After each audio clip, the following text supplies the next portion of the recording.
Hello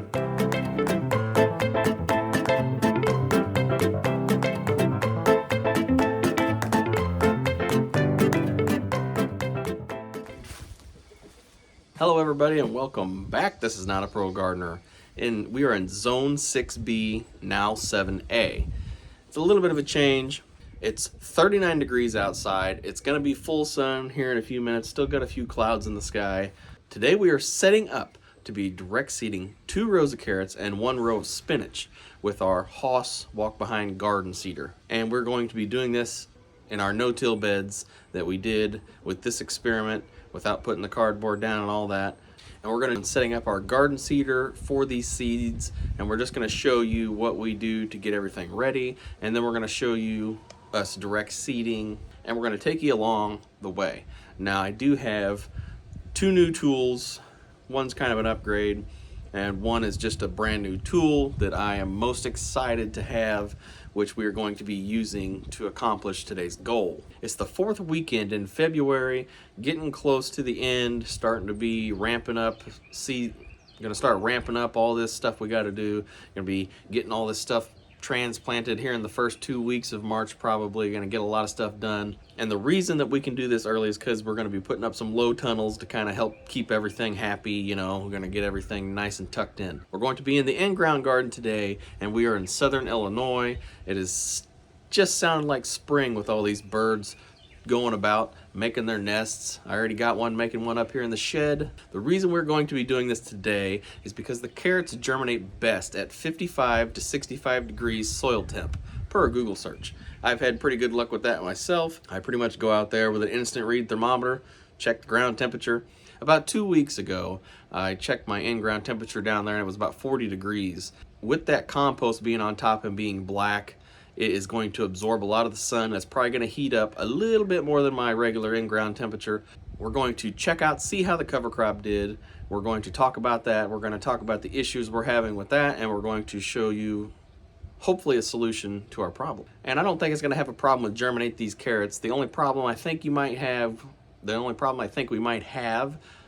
is the compost not taking enough water in, because that stuff either doesn't like water or it wants water. And in my experience with the last kind that I got, it really soaked up the water. So I'm really gonna have to stress water my carrots. Okay, so what we're gonna do is we're gonna take you down here. We're gonna show you the in-ground garden plot and the state it's in right now, this cover crop. We're gonna talk about it, and then we're gonna come up and we're gonna start setting up the seeder and showing you that. So let's get to it. All right, everybody, so this is the state of what it looks like when I took the tarp off. I took it off yesterday so I could try to get this dried out, because I really need to get this worked up here soon. And as you can see, the winter rye is holding on strong. It grew probably another 6 inches before it finally petered out there, before it finally started to get a little moist, like it was going to start dying back. But it's looking like it's not going to get it's not getting as dead as I wanted it to, and I got to get it uncovered to start working it. So what we're going to do, I'll show you in a minute. So let's go ahead and get these plants out of the greenhouse, because it's getting about 70 to 80 degrees in there. And my spinach transplants, they definitely do not want that. All right, so we're definitely going to get these guys out of here as quickly as possible.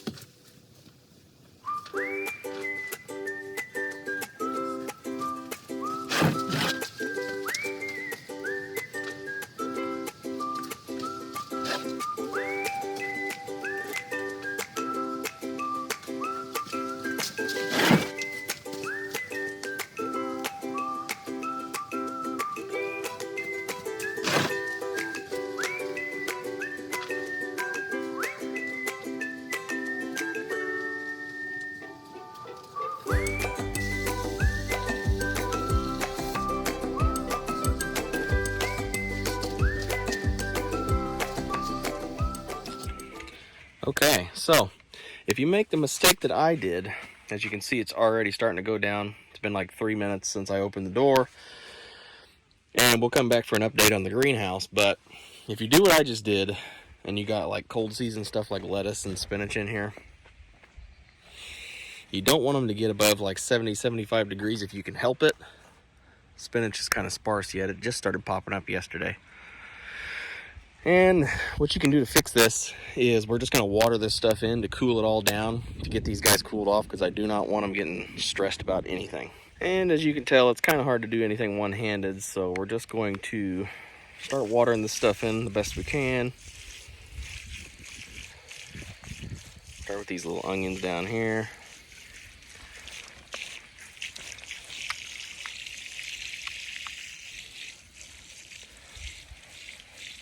And we got a brass siphon mixer on this to fertilize every time we water,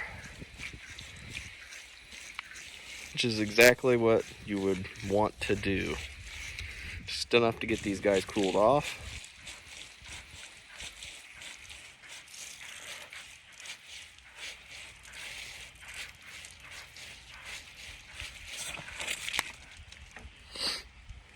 And that's pretty much it. Just enough to get them cooled off. I don't want to waterlog them yet. And as you can see down here, I kind of have my multiplying onions still soaking. And as you can see, roots are growing pretty darn good. I like what I'm seeing there. They've been sitting in here for, I think, 2 weeks now. Took them a little bit longer to get going, but they're definitely picking back up. All right, so as you can see, we do have some spinach germination. It just happened yesterday. So we kind of have some pop-ups here or there. Not too many spots yet. Definitely an extra, this is pretty much an extra tray here. We just filled this one in just to have something extra. And here's our spinach, and here's our lettuce mix, the Salanova lettuce mix. Each tray is its own variety, and we'll kind of mix it ourselves as we go.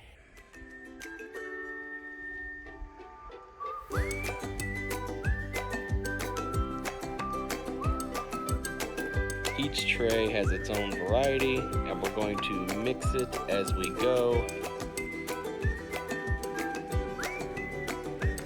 Looking pretty decent.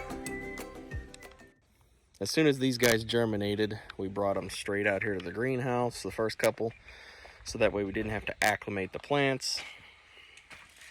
And as you can see, it's been about a week, and it seems these tomatoes like having this greenhouse at about 75 to 80 degrees. They're pretty happy about that. They've all grown an inch since I've potted them up. Some of them have even grown 2 inches. The pink, I believe Pink Wonder, is doing the best by far. It has taken off. They have grown at least 2 inches since I've potted them up, which is pretty awesome. And if you can see that, got the little heater still going.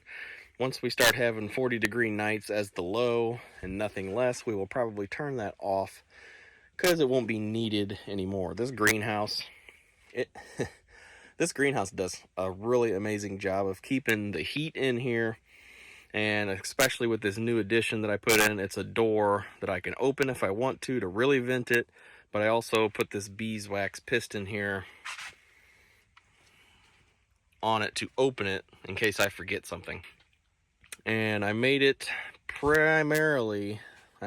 all out of scrap wood that we have. This thing costs like 30 bucks. You screw it in this little coupler here to set the temperature. And I want it to open as fast as possible because once it has full sun outside, this greenhouse can get up to 100 degrees really fast, especially with both doors closed. So with one door open and that window able to open, it should do the job. I'm hoping it worked. If it doesn't, I have to try to find a way to keep that window open more, or just keep it open permanently and just open up that beeswax piston. But this is definitely a lifesaver because once it gets, I think, 60 degrees, I got it set to open. 50 or 60 degrees, it'll start opening. It's a little bit sticky at first because I made this a little snug fit, and that's not a big deal. That's the reason why I made this a door, so I could open the whole thing once we start getting out of spring. So here are the strawberries. They have taken off since I've brought them out in the greenhouse. They have definitely grown. Then we got all this rosemary in here. The rosemary looks really good. It does a lot better when it has less water, so keep that in mind. The basil kind of took a hit because one day I accidentally let it get about 80 degrees in here, 80 or 90 degrees. And that's the reason why I put that door in on the other side of the greenhouse, is because sometimes life happens and you forget. So they're starting to put their second set of leaves on there because I topped them off. I cut the tops off. They're just now starting to bush out, which is what I want them to do. I want them to bush out because I got a lot of this to plant and I want it to be a bush so I can have lots of flowers for the pollinators later on. Lemongrass is looking pretty decent. A lot of this stuff does not like a lot of water. Like this oregano, it didn't like a lot of water either. The sage seems to have taken off last 3 weeks ago. It started taking off and it's really doing good. So these can be planted at just about any time here within the next 2 weeks. I'll probably get as much as I can planted out. Looking really good. I love how these guys take off. I do 4 weeks. See how small this tray is. I do 4 weeks in this little bitty tray. It's about the size of my thumb. Use less seed starting mix. And then I usually fill this bag up about halfway or more. And it seems to be a pretty good system, because I can fit up to, I think, they're 231 trays. If you can see that, made in the USA. But yeah, these, I'm doing an experiment with these. I'm trying my peppers in these because I want them to finish out quick. So I always do my tomato plants in these, and I can do 231 plants per cell, and it's a 10 by 20 tray. So you can get a lot of plants out of that small footprint. The reason I do that is because my indoor growing station is small, and I can start my tomatoes early and have plenty of extras. And I think that's going to work really, really great. So these are all the tomato plants that are going to be going in the high tunnel, and I have extras as well to fix any mistakes. And I'm also trying to do the double leader stem thing. If I can get that to focus. Can you see that? That little growth? It's already starting to put 2 liters off of it. Trying that. And I also tried it on a different variety as well. The Edox, the cherry, and the pink wonder. I tried it on this one as well. And also, if it gets too hot out here, filled this all in with mulch. Got a little cheap landscape edging just to kind of keep the stuff in here. I have shade cloth for this greenhouse. As soon as this thing hits 80 degrees, I put that shade cloth over it. And even if that was closed, it would keep it at about 70, 75 degrees, because having this door open and that shade cloth, it's a really, really good combo. So if you're going to do this setup, I would suggest doing it with some shade cloth, because even when I didn't have that door in, that shade cloth would cover this and it would do a wondrous job. On to the next one.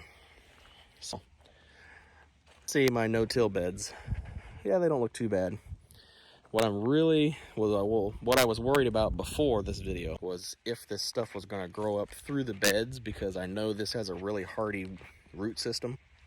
And obviously it has, and I knew this was going to happen, but I have a plan for it. So pretty much I'm just going to undercut the roots everywhere throughout this whole bed. What I'm going to do is I'm going to go through the aisles first with my Eox, undercut all these roots because they're really, really weak right now. And I'm going to aggravate that root system by cutting them off. And then I'm going to go over the no-till beds. I'm just going to undercut to kind of cut those roots off with the Eox. This is pretty much what everything looks like. I would say it looks pretty dead. I took it off yesterday and they were very, very tender. And that's exactly what I wanted. I knew it wasn't going to be covered long enough to decay all this stuff. I mowed it down as low as I could, and obviously it has come back. It has grown like at least 4 inches. So what I'm going to do is I'm just going to undercut it with the wheel hoe attachment, which I have now found a use for as of today. This guy right here, I sharpened it. I really sharpened this guy up, and I believe it's going to undercut them roots. And I sharpened both sides, so when the front side gets dull, I'm just going to flip it, and I'll be able to use the other sharp side. So let's go ahead and get to it.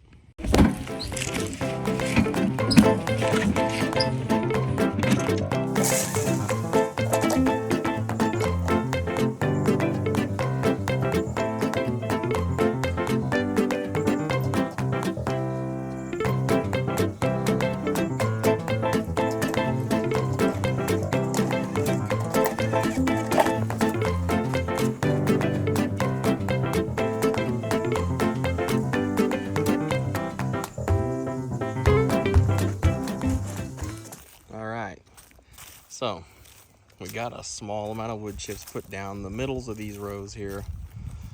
And I really wanted to put as little as possible. As you can see, they kind of got covered up, but I kind of figured that was going to happen. But I mainly wanted that in there to stop the erosion from happening. So hopefully that works. So if I need more, I'll put more. We undercut these beds, and it did cut those. There was more in that first bed there. There was a lot of that winter rye slowly creeping up in there that I got out. But there was some in all these beds, but the deeper it got, the less there was. So if I had just put a little bit more compost on that first bed, it probably wouldn't have been so bad. Now we got this ready. We're gonna go ahead and get my seeder all set up. So let's go get after it. All right, so this is my Haas garden, walk behind garden seeder. This is pretty much how I store it, and this is exactly the way I like it. All right, I usually keep this piece of cardboard in there to deter mud daubers from putting nests in there. Works pretty good. And then we're gonna go ahead and take it over to the table and get to work.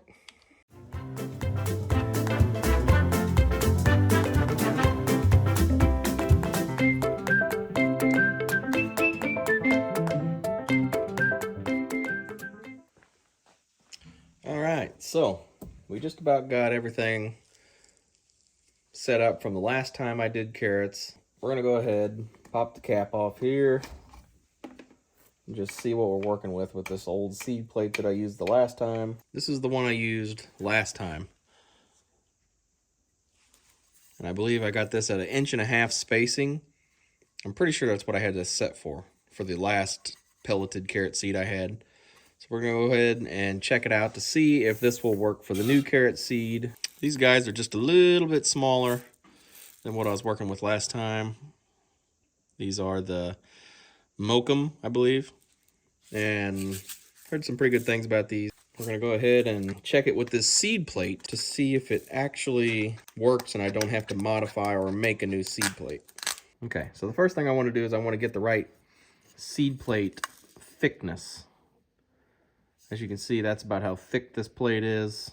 That's about what these seeds are, so I know I got the right seed plate, but with this seeder, that's kind of what you got to do. So I'm just gonna put a few of these in here. I'm gonna try to roll them around, get them in place. And another thing is I like to check to see how many fit in the hole, which is looking like about 2 like to fit in the hole. So as you can see, they do still move around in there. That's one of the issues right there. So that tells me, oh, hold on.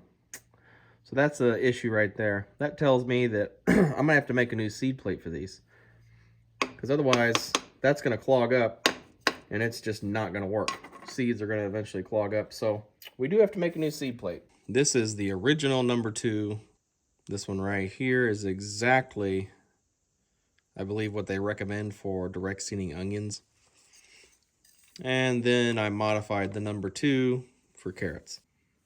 Okay, so we have, this is the one we started with, this number 2, and we turned into our last carrot seed plate, but this is too big of holes. So we're going to try to use this one, and we're just going to drill these holes out and slowly work up to the size and check the seeds as we go. All right, so you just kind of scrape the plastic off the bottom, kind of clean up the hole a little bit. Scrape that excess plastic off of there.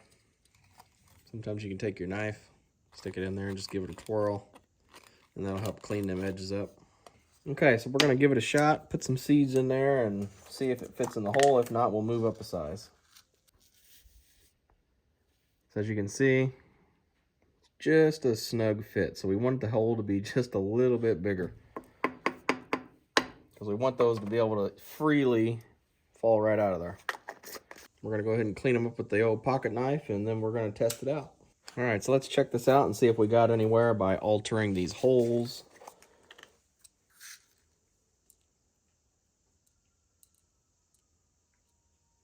Now the goal here is I just want to get one seed in each hole and leave not much room for two. If I did get two in there, it wouldn't be such a big deal, but I don't want them to catch and clog up the hole, and then I'll have some skips. Okay. We are really, really close. Let me zoom in here so you can check this out. Okay, so what I want it to do is the same thing this one's doing up here. See how that seed is moving around? If you can see that. That seed's moving around in that hole. That's exactly what you want to happen. And some of these, it is not. So if you got these holes all drilled out right and the seed plate is set up right, all the seeds should stay on the paper. And as you see, some of the holes need a little altering. So I'm just gonna take my drill bit and go through it a couple more times just to kind of clean it out just a little bit, and that should solve the problem. Okay, so we're just going to check this out and see if it actually worked.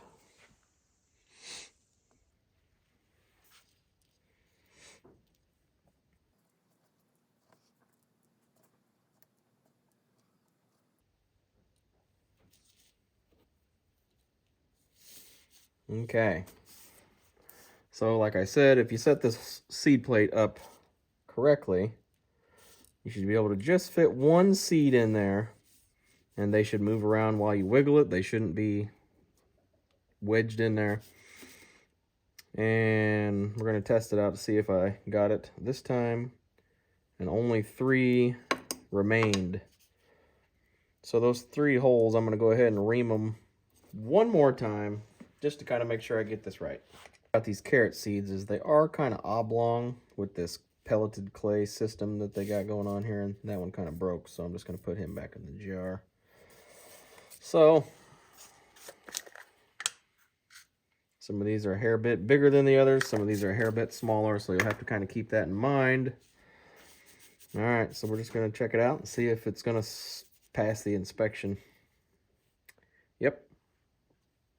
They all came out. That's perfect. That's exactly what I want. I'm sure that there'll be some bigger seeds and some smaller seeds, so you still might have a clog eventually. But that's what you want to do. You want all them seeds to just fall out of there without any trouble. Now that I got that done, this is for the new carrot seed. We're going to go ahead and get these put up. This is one thing that I really like about the seeder is that the seed plates are really customizable. You can kind of customize it the way you want it. And it's drilling, this plastic is millable, so you can scrape it, you know, with your pocket knife, and it cleans up them edges real nice. So that's for those carrot seeds right there. Next, we got this Napoli pelleted carrot seed. We're going to try these and see if I can get it to... I didn't get a whole lot of these because I just kind of wanted to trial them to see how they do. So I just got 1 packet. I heard pretty good things about them, but I just trying out 2 new carrot seeds this year just to see if I like them for future use. Gonna try out the old, see if these seeds work for this one. And right there. And right there, I already got 2 stacking. So I know they're gonna, yep, they already caught in there. So I know this one's not gonna work for these seeds. Let's go ahead and try this one that I just made. Okay. Is it gonna work?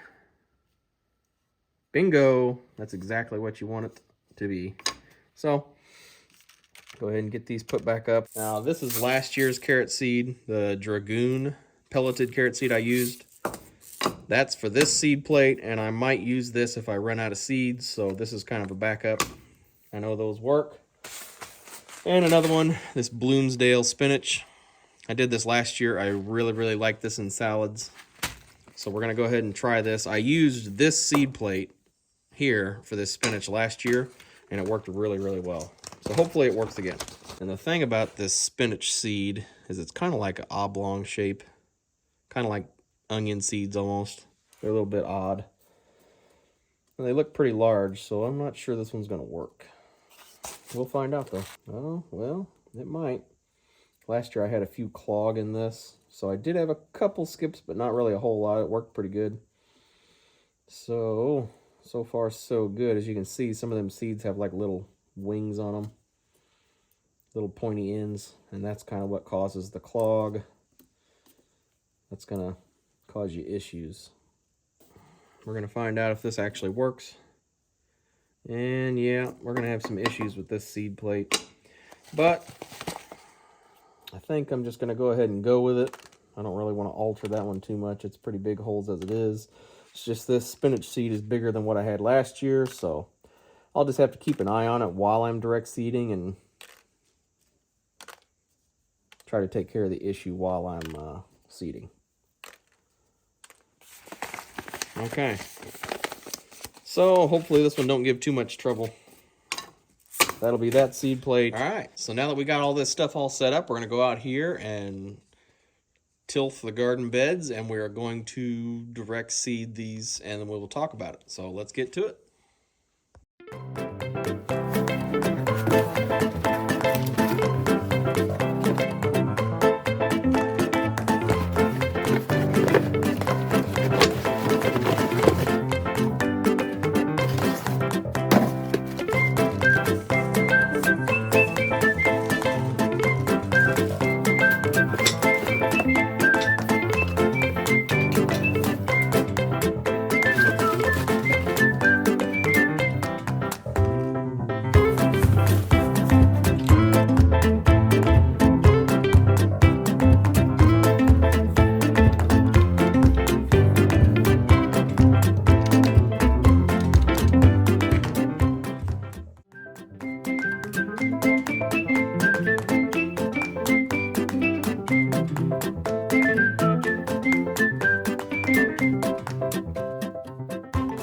All right, so we got this all tilthed up. It's looking pretty good. It chopped it up real nice.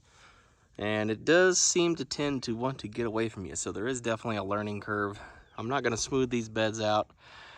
I think they're going to be all right. So we're going to go ahead and get to direct seeding these beds and the carrots and the spinach. So let's get after it.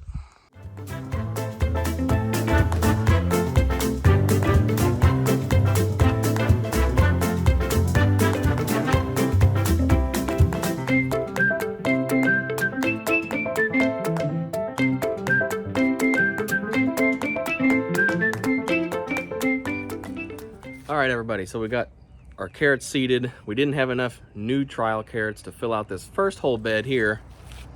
This one right here. We didn't have enough seeds, so I filled them in with the rest of the Dragoon carrots from a couple years ago. Hopefully they're still viable. And then the next bed over, that second one there, we put all Dragoon carrots because we had plenty of those left over. Hopefully they're still viable. If they're not, my plan is to tilt it again and to put our Atlas carrots in there, which is what was my original plan. So hopefully these are viable and I can save the Atlas for the fall.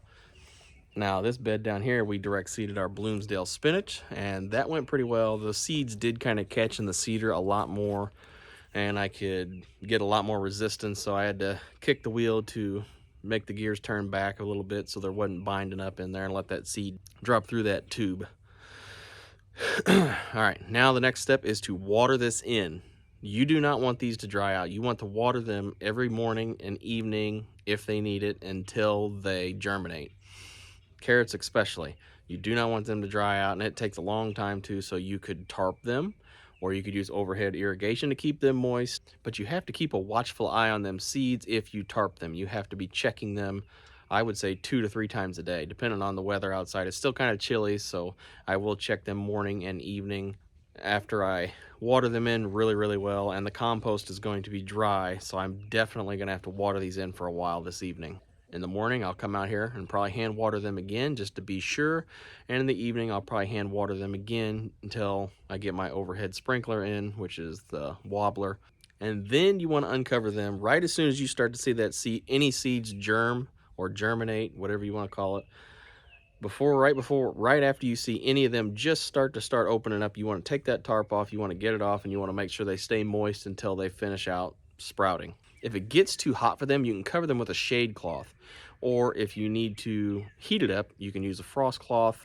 And like I said, you can use that frost cloth to help them germinate, you know, help it warm it up in there a little bit with just lay it on top, or you could put a little low tunnel over it if you need to. Now I'm going to hand water until I get this wobbler in. It has to be soaked, more so even if it's a pelleted seed. The pelleted seed has that little clay coating, and you really have to make sure that you water it enough for that clay coating to dissolve or break up so it can sprout. All right, everybody, so this is Not a Pro Gardener here, showing you how we are going to be approaching this no-till experiment.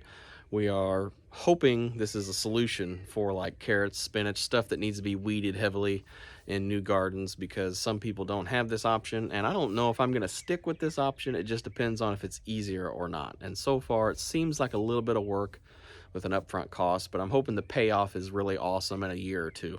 All right, now like this video if you like the video, and I'll see you next time out here in a garden. Have a great day.